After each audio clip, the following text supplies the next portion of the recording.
I'm introducing my, stepdaughter, Kristen. I think Phil and I see her as the future, not like we're, going anywhere, but that sort of the future, sort of building up the next generation of neuroendocrine subspecialists. She has done from residency through fellowship. She has been sort of all in neuroendocrine. She was particularly interested in us branching out into other rare cancers that she's also passionate about. So highly well-trained, super happy to have her, and she was going to talk about the management of primary and metastatic pancreatic neuroendocrine.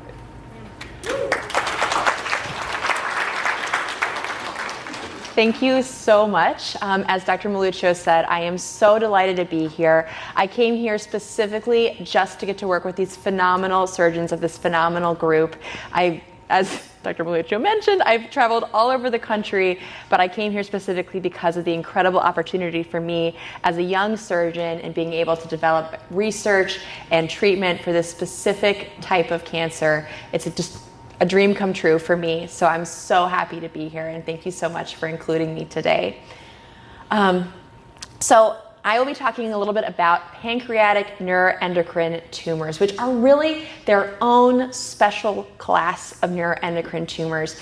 And I think this is a particularly interesting topic because the pancreas really is its own world. And I say that because the pancreas is, I call it the diva of the abdomen. It's just a very special organ in that it has a lot of really important functions, but it's also encased in some of the most important structures in the abdomen.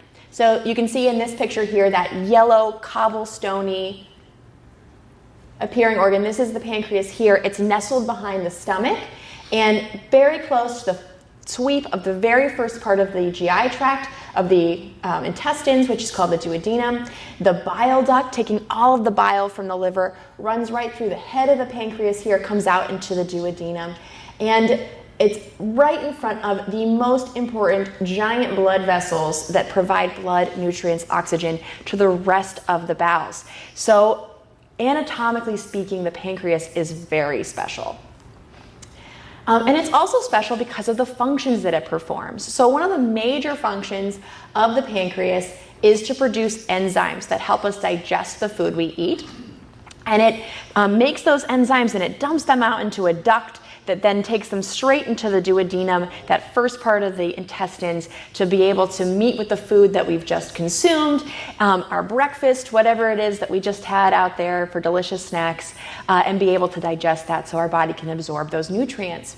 But I would say the pancreas is more famous for its function in hormone production. So the pancreas also has a number of these little cells in special clusters called the islets of Langerhans. And these cells help make hormones like insulin, glucagon, somatostatin. Some of these may be ringing some bells for you. Insulin being probably the most famous because of diabetes. But it produces those hormones and can help keep blood sugar even, being able to sense the level of blood sugar directly in the blood and then be able to make the right amount of hormone to keep that even for you as you're eating. So when we talk about cancers of the pancreas, there are several different options here depending on the cell of origin.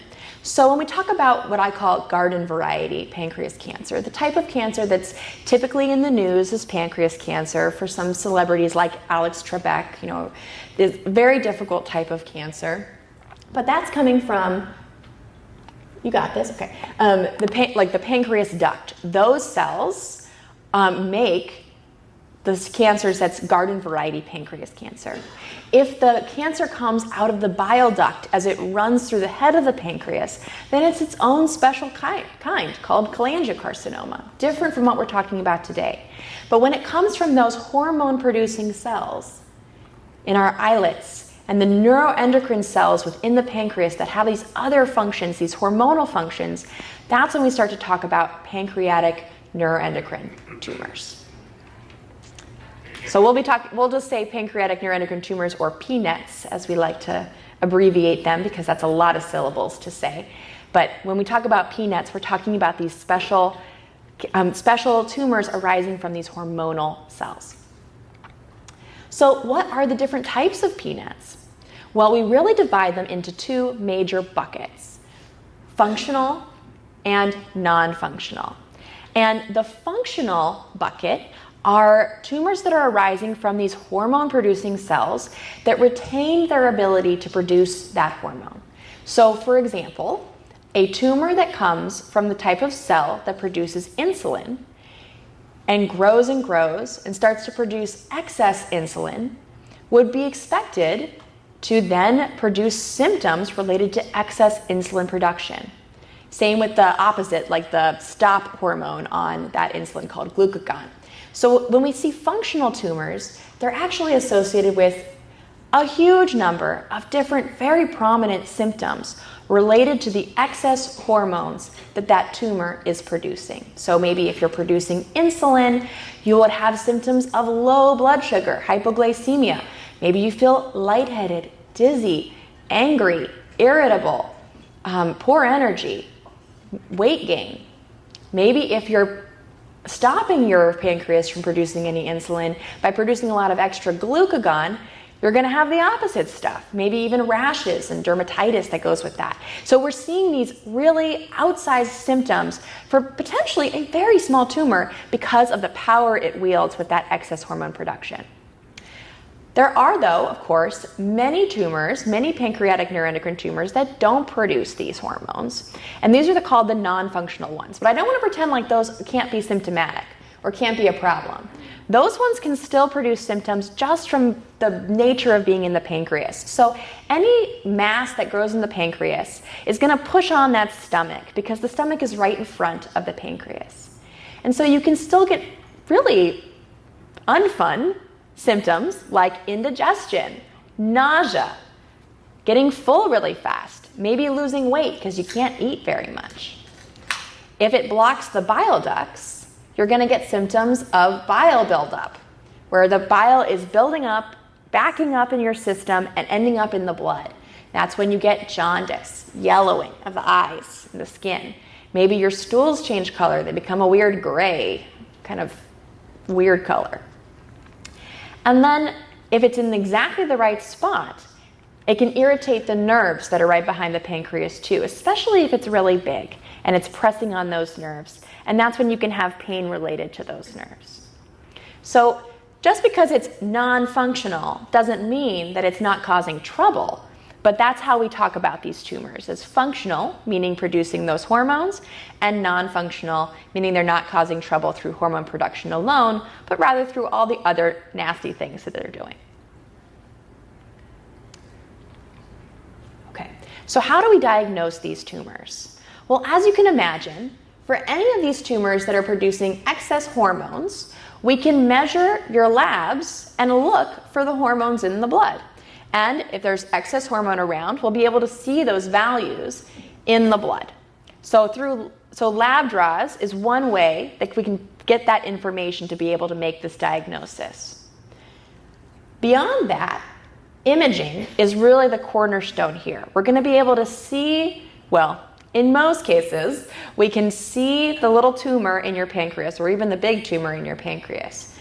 Some of these little functional ones, though, can be tricky because they might be very active but remain very small. And so we might need several different tools in terms of our imaging to be able to look for these active but physically small tumors. And so one other tool that we have in our toolbox here is upper endoscopy with an ultrasound. So if someone is going through the diagnosis process with a pancreatic neuroendocrine tumor, they may need a combination of CT or MRI imaging, upper endoscopy with ultrasound, a little biopsy with a needle during that endoscopy, and a bunch of lab work.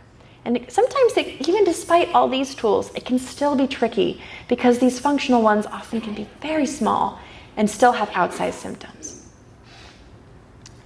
Once we know you have a pancreatic neuroendocrine tumor, though, you got this, okay, then we can tell how far the cancer has spread. Is it confined to the pancreas alone?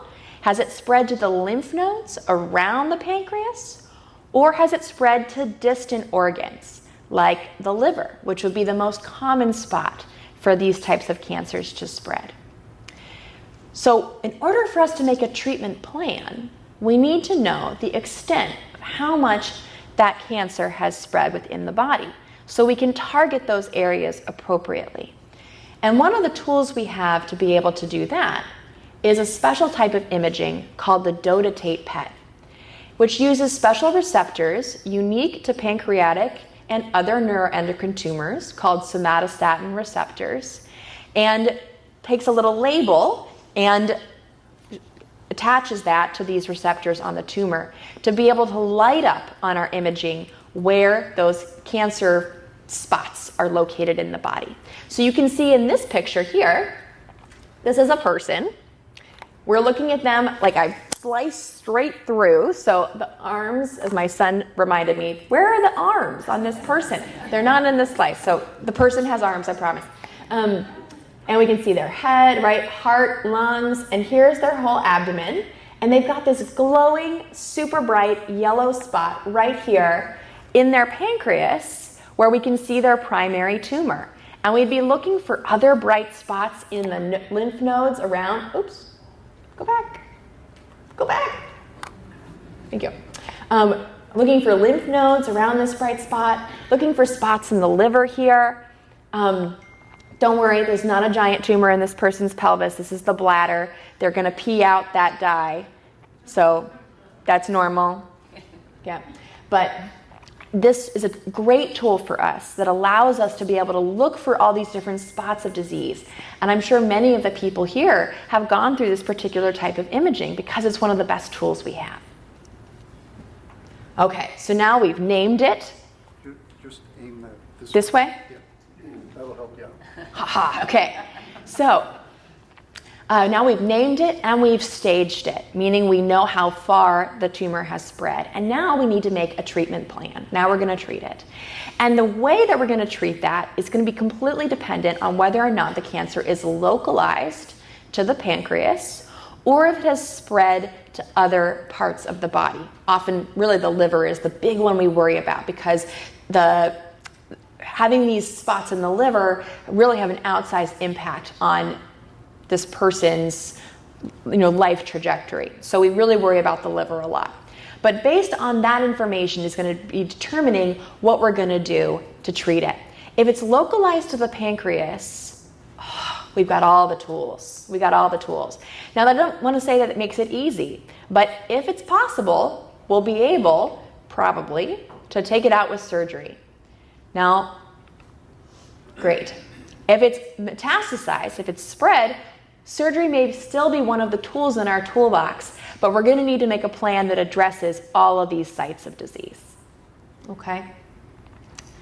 So even if it's localized to the pancreas and we're able to do surgery, it's still complex because of the anatomic location of the pancreas and it still being that diva of the abdomen.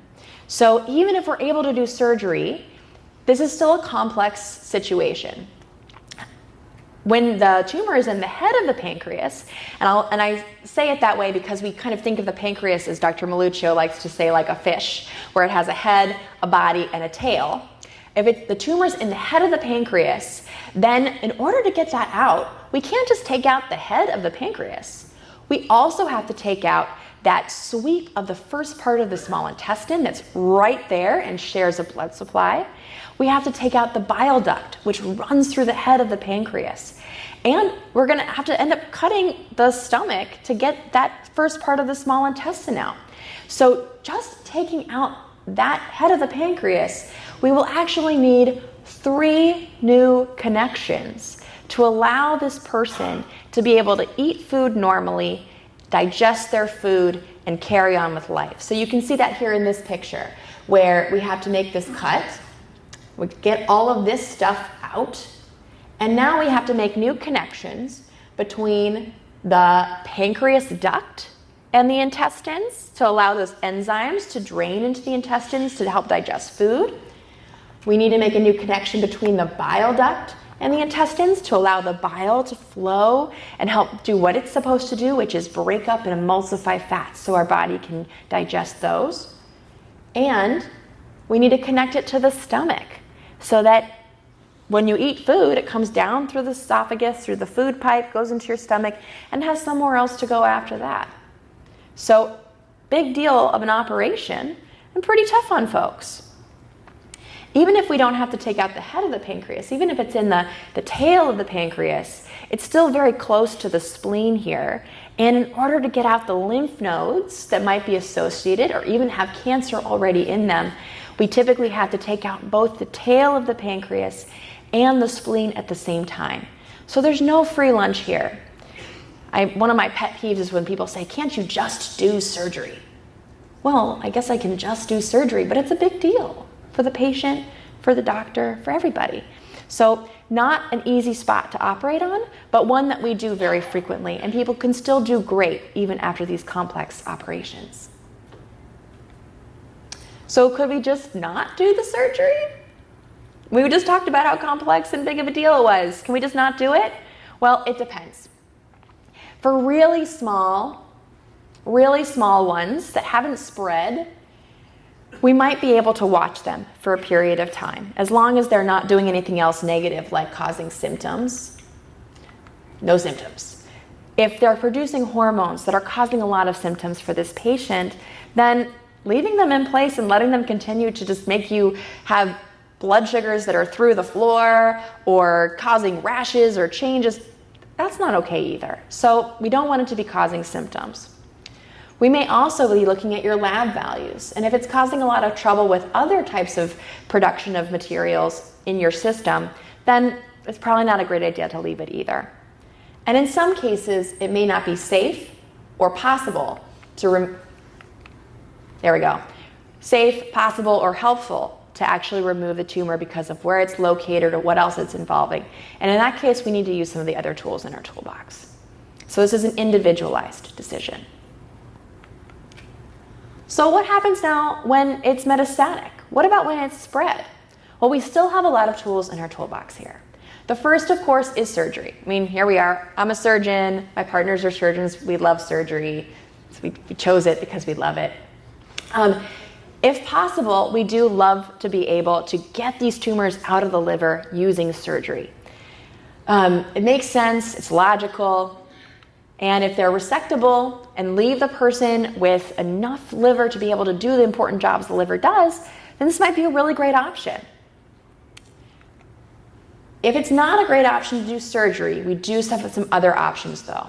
The first would be embolization. So this is the procedure where we use the blood flow going into the liver to be able to deliver medications or little plugs to plug up that blood flow straight to the tumors. So there's this incredible situation that's just amazing how the body works, but where the arteries that go into the liver preferentially feed with oxygen, nutrients, all that stuff, the tumors. Whereas the regular liver cells that are hanging out in the liver, doing their job, detoxifying stuff, purifying stuff that you've eaten, putting it back into the circulation, those are preferentially given their oxygen and nutrients by a vein, the big vein that takes all the blood from the GI tract, called the portal vein, like it's the door to the liver, and brings it into the liver. And so we can use those arteries to deliver chemotherapy agents, to deliver little plugs and slurries and things like that to prevent the tumors specifically from getting blood and leave those normal liver cells alone. Very cool. So in embolization, they typically go through your blood vessels to deliver these agents straight into the blood supply to the tumors and thereby treat those tumors. After embolization, we do have another option, and that one is peptide receptor radionuclide therapy, or PRRT. And I'm betting a lot of people in this room have heard about or had PRRT.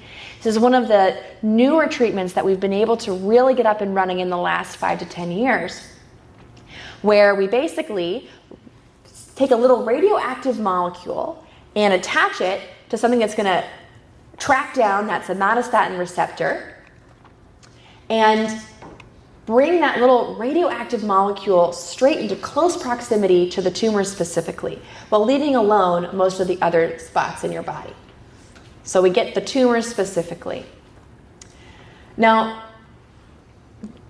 PRRT is an awesome therapy and we're really excited about it, but it's not for every person. Depending on where all the tumor has spread, it may not actually be safe or the best idea to use PRRT. So it's something in our toolbox. We're excited about it and we're looking to expand it. We're experimenting with new agents, better ways to bring these little bombs straight to our tumors. But it's got to be part of that individualized plan. Okay, cool. And lastly, there's medical therapy. And I'm going to talk about this a little bit more specifically here. Where when we think about medical therapy, meaning medicines to help beat back or kill those tumors, we have a few buckets when it comes to pancreatic neuroendocrine tumors. The first bucket is targeting those somatostatin receptors. So that's things like lanreotide, octreotide LAR, things I'm betting a lot of the people in this room have experience with, where they're targeting those somatostatin receptors and it can help keep that disease in check. It doesn't typically kill off all the disease, but it can keep it from growing. And over the long term, that's a really helpful tool to add into our otherwise individualized plan with all these other tools in our toolbox. It can also help with symptoms. And I don't want to understate that because these symptoms, as many of the people here know, are real deal symptoms, really impacting your life. And so these medications can help control those symptoms as well as keep the disease from progressing over the long term. Sometimes we need a little bit more than this though. And that's when we talk about chemotherapy agents. So in pancreatic neuroendocrine tumors specifically, we've had some success with the combination of a pill called Xeloda and one called Temodar, which helps prevent it from being able to repair DNA problems, and the cell just accumulates all these mutations until it finally dies in disgust. That can be part of the treatment plan too, and this is going to be more of a killing effect on those tumors, more so than just keeping them in check, more so towards killing. And then we have the targeted therapies, and this is where a lot of our experimentation, where a lot of our clinical trials, where a lot of the current research is headed, where we look at ways to trick the immune system to help us kill off these tumors. So Afinitor is one of the medications I know a lot of people probably here have already had experience with. And there's a whole giant list of other ones that we're working on, seeing if they are helpful, seeing if they're effective, seeing if they're well tolerated and safe, to be able to add to the whole list of possible medications that we can use to help treat this particular type of neuroendocrine tumor. And so I'll leave you, as I finish up here, I'll leave you with what we're working on and where we're thinking in terms of the next frontiers in treatment of pancreatic neuroendocrine tumors. So for any cancer, we think about the timeline of diagnosis, then we get their staging workup. That means we see how far the cancer has spread, where is it located. Then we go into treatment. And finally, after we've been able to treat that cancer, we monitor the progress. Okay, is it coming back? Is it progressing? Is it staying treated and beat back and no evidence of disease? So these are the kind of the stages of cancer treatment that we think about with as your providers. And most of these stages right now are having somebody look at ways to make them better. So looking at new agents to be able to more effectively find these tumors, even the tiny ones, in the body using imaging, and looking at new treatments, specifically these targeted therapies I was just mentioning.